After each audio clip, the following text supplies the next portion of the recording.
Baik, Assalamualaikum warahmatullahi wabarakatuh. Salam literasi, sahabat seluruh Nusantara, dimanapun Anda berada, di seluruh penjuru tanah air Indonesia. Salam sehat selalu, produktif, inovatif, terus bergembira, mencari ikhtiar-ikhtiar baru di tengah situasi yang masih sulit sekarang ini. Tetap semangat ya, tetap semangat. Pokoknya tetap gembira, menjalani dengan penuh keimanan, penuh ketakwaan, tawakal kepada Allah, sambil mencari ikhtiar-ikhtiar terbaik agar kehidupan kita di Indonesia dan seluruh masyarakat dunia ya, bukan hanya Indonesia, tapi seluruh masyarakat dunia kembali produktif dengan semangat kreatif dan inovatif untuk kehidupan manusia yang lebih baik. Oke, gitu ya. Kita lanjutkan kembali sahabat literasi untuk mengkaji soal literasi digital. Kali ini kita akan coba untuk membahas materi yang berbeda. Oke, materi apa? Nah, kita akan lihat berikut nanti ya. Jangan lupa subscribe ya, jangan lupa like dan jangan lupa sebarkan virus positif ini agar jagat digital kita semakin sehat, semakin mencerahkan dan tentu memberi berkah bagi kehidupan kita. Oke.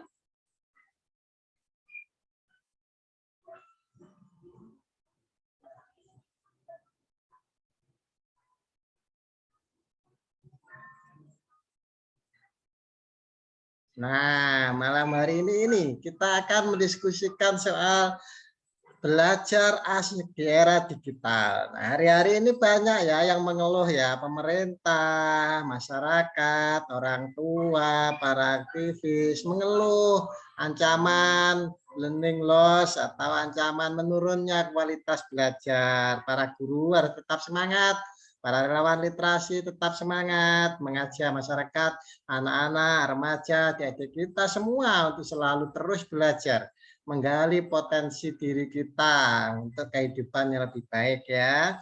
Nah, ini ada tipsnya, belajar asik di era digital, oke? Nah, kita akan berbincang soal sekolah di era pandemi. Ini juga menjadi keluhan pemerintah, Kementerian Pendidikan dan Kebudayaan, organisasi masyarakat, baik yang keagamaan, sosial, budaya, dan lembaga-lembaga lain yang memiliki lembaga pendidikan ya, yang sekarang ini ya agak pusing mencari inovasi-inovasi apa yang bisa digunakan untuk mengatasi situasi. Ya, pemerintah sudah meminta dilakukan daring ya, belajar di rumah atau PDR beberapa waktu yang lalu. Tetapi ada evaluasi-evaluasi, ada keluhan-keluhan, ada keprihatinan-keprihatinan. Dan alhamdulillah melihat situasi new normal yang semakin membaik, PPKM yang juga diperbaiki dan disempurnakan levelnya dari 4, 3, 2, 1. Nah, seperti itu ya. Di beberapa tempat dari zona merah ya ke zona kuning, ke zona hijau, beberapa yang lain dipersilakan untuk melakukan apa namanya ya, kebijakan-kebijakan terbatas ya, pembelajaran terbatas. Ada yang sudah mulai menerapkan semacam hybrid ya, daring luring, sebagian masuk, sebagian tidak. Tapi kita ingin keluar dari persoalan itu, tidak menjadikan belajar daring atau belajar online itu sebagai sebuah hambatan atau hanya sekedar persoalan pandemik. Ya, ada pandemik atau tidak, kita membutuhkan belajar daring atau belajar online. Mengapa? Karena sebuah keniscayaan. Hadirnya pendidikan online, belajar secara daring, itu adalah sebuah keniscayaan. Kemungkinan yang muncul di tengah perkembangan revolusi industri keempat, di mana itu adalah hasil pendidikan juga loh, hasil olah pikir, olah rasa manusia terhadap tantangan-tantangan kehidupan. Ya, manusia menghadapi persoalan-persoalan kehidupan, keterbatasan lahan, biaya operasionalnya semakin tinggi ya, misalnya biaya pendidikan juga semakin mahal, sementara di sisi yang lain dituntut untuk meningkatkan kapasitas. Bayangkan manusia semakin banyak, berapa biaya yang harus dibutuhkan pemerintah sebuah negara untuk membangun sekolah-sekolah baru. mengadakan laboratorium baru, mengadakan buku baru ya. Belum lagi kualitas guru, belum lagi strategi-strategi pembelajaran, semuanya butuh duit loh itu ya, butuh uang semua. Sementara pemerintah dan negara-negara juga harus membangun hal-hal lain, membangun ekonominya, membangun budayanya, membangun lingkungannya. Nah, pendidikan sebagai salah satu aspek harus menjadi solusi ya, bukan menambah persoalan baru. Nah, ini ya. Tapi hari ini kita akan fokus pada soal ini ya. Kita akan fokus pada soal ini agar kita sebagai aktivis pendidikan ya, khususnya di sekolah, di pendidikan formal, non formal, dan pendidikan masyarakat itu tidak mengeluh, tidak prihatin terhadap situasi yang ada. Terlebih sekarang kita lihat bagaimana sebenarnya posisi sekolah di era pandemi. Nah, memang sejak Maret 2019 itu kalau kita lihat pandemi COVID itu meninggalkan ribuan anak untuk terus belajar di luar sekolah. Ini mengubah lanskap pendidikan secara dramatis dan memberi dunia gambaran sekilas tentang bagaimana pengajaran dan pembelajaran dapat berubah menjadi lebih baik atau justru lebih buruk. Nah, ya, dalam jangka yang panjang bahkan tidak terkira ya. Bahkan sampai sekarang kita masih belum terbayangkan. Masih ada informasi-informasi terbaru terkait pandemi, ya, terkait evaluasi anak didik, terkait evaluasi guru. Banyak guru mengalami tekanan, banyak orang tua mengalami depresi karena harus menemani belajaran anak. Ada masalah orang tua tidak mampu, ada masalah orang tua tidak punya waktu, dan seterusnya, belum termasuk jaringan internet, belum termasuk biaya pembelian pulsa, dan seterusnya. Tapi ada optimisme-optimisme. Anak-anak sekarang semakin ramah dengan digital ya. Di mana-mana kita melihat anak-anak itu mulai dari SD, SMP, bahkan TK ya, PAUD itu sudah pegang HP loh ya, sudah pinter. Mereka mendapatkan sumber belajar yang luar biasa. Jadi di sisi yang lain tadi ada keluhan-keluhan, keprihatinan-keprihatinan, tapi di sisi yang lain tetap ada optimisme. Meskipun nanti ke depan kita tidak tahu akan seperti apa ya pembelajaran dan pendidikan nasional kita, tapi selain soal keprihatinan juga tetap ada optimisme. Tentu saja ya, karena guru dan peserta didik, dosen dan mahasiswa semakin akrab menggunakan, semakin cakap digital. Nah ini ya, semakin akrab dengan teknologi digital.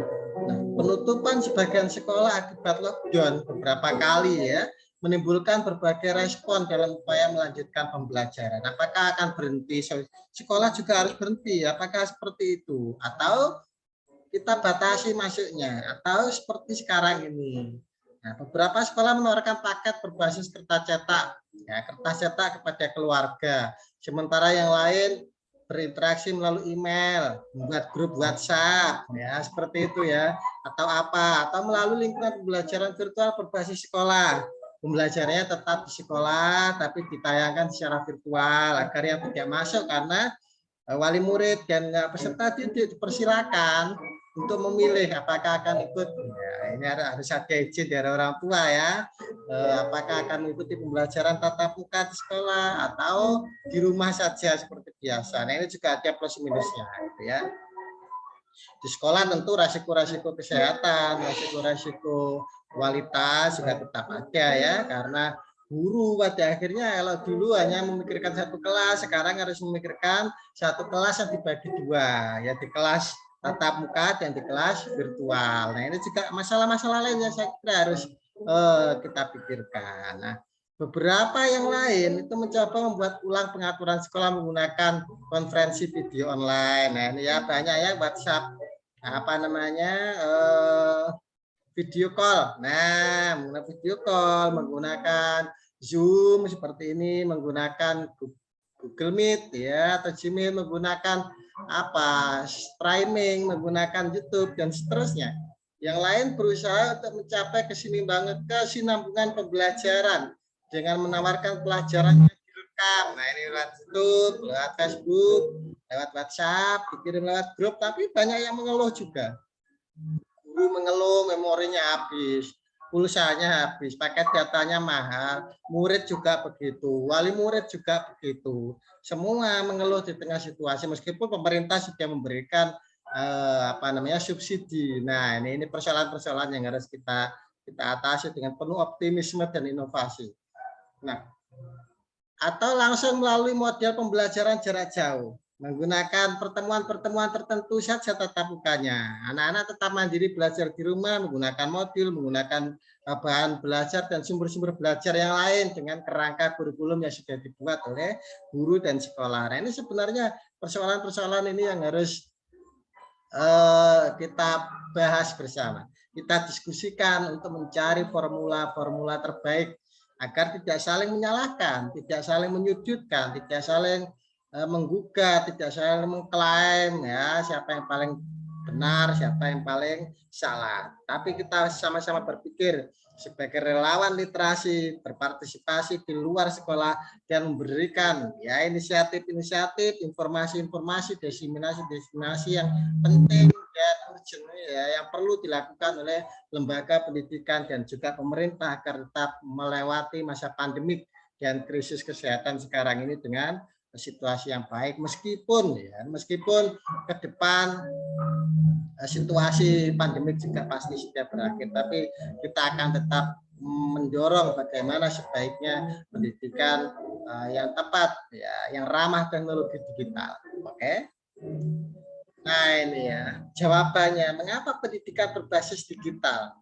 Nah, kesetaraan digital dalam pendidikan berarti bahwa semua siswa itu dapat memiliki akses ke sumber belajar loh. Nah, enggak kalau dulu hanya sekolah-sekolah favorit, sekolah-sekolah di kota punya lab bagus, perpustakaan lengkap, sekolah-sekolah pinggiran mengeluh enggak ada bukunya.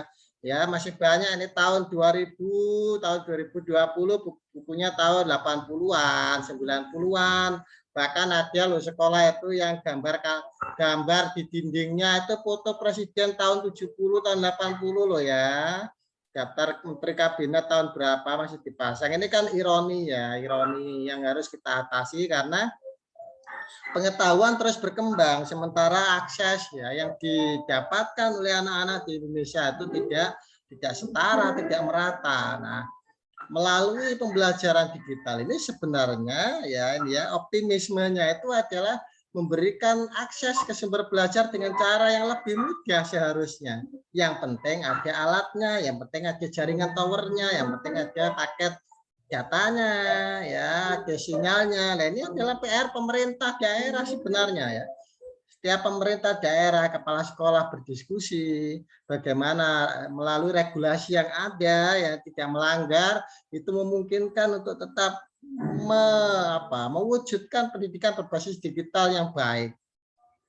Ya, yang tidak lagi memikirkan hal-hal teknis, tidak lagi memikirkan hal-hal yang sifatnya bayangkan sekarang kalau di daerah-daerah pinggiran, kabupaten-kabupaten baru itu harus membangun sekolah baru, ya berapa biaya yang harus dibutuhkan untuk membeli bata, membeli batu, membeli pasir, membeli kayu, paku, atap dan seterusnya daripada membuat sekolah virtual. Nah ini ya menciptakan sistem pembelajaran digital yang menarik, yang inovatif, yang support terhadap pendidikan terbaik. Nah, konten digital itu lebih murah dan dapat dibagikan di antara siswa dan guru dengan sekali klik. Apalagi sekarang ya pakai semua sarana. Tugas dikumpulkan melalui Facebook, tidak membayar. Melalui YouTube, melalui TikTok pembelajarannya, melalui IG, Instagram, melalui platform-platform dan aplikasi-aplikasi yang tersedia yang gratis atau berbayar juga tidak ada masalah. Bahkan pembelajaran ini juga bisa membuat guru, sekolah, dan peserta didik itu sekaligus mendapatkan impact ekonomi loh.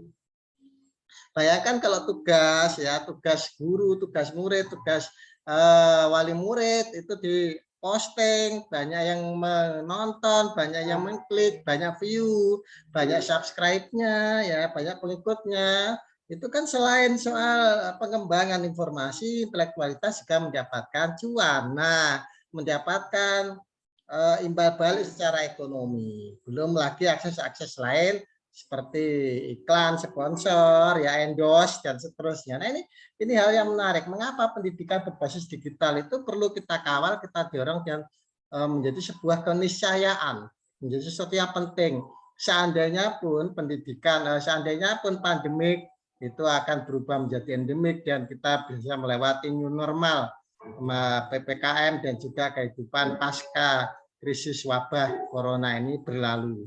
Nah, mudah-mudahan kita tetap semangat menjadikan pendidikan berbasis digital ini sebagai pilihan yang niscaya, karena revolusi industri kita tidak lagi hidup di era agraria, kita tidak lagi hidup di era revolusi mesin, ya kita tidak lagi hanya hidup berdasarkan komputer lawas atau jadul, tapi kita sudah hidup di era gawai dengan smart, ya smartphone yang melahirkan smart city, ya smart human dan seterusnya. Nah, ini pendidikan berbasis digital ini harapannya membuat kita semakin terbuka wawasan, semakin bagus referensinya, semakin beragam pergaulan sosialnya, transformasi budaya semakin cepat, sehingga kualitas sumber daya manusia kita, anak-anak kita semakin maju, semakin modern, dan semakin progresif dalam menjalani kehidupan.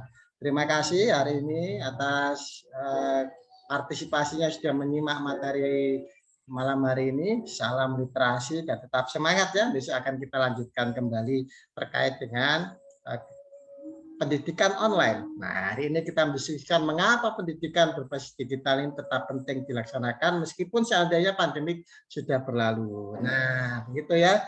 Oke, salam literasi, sehat selalu, tetap berkarya ya, tetap berkarya. Jangan lupa simak pada konten-konten berikutnya. Oke, salam literasi. Assalamualaikum warahmatullahi wabarakatuh.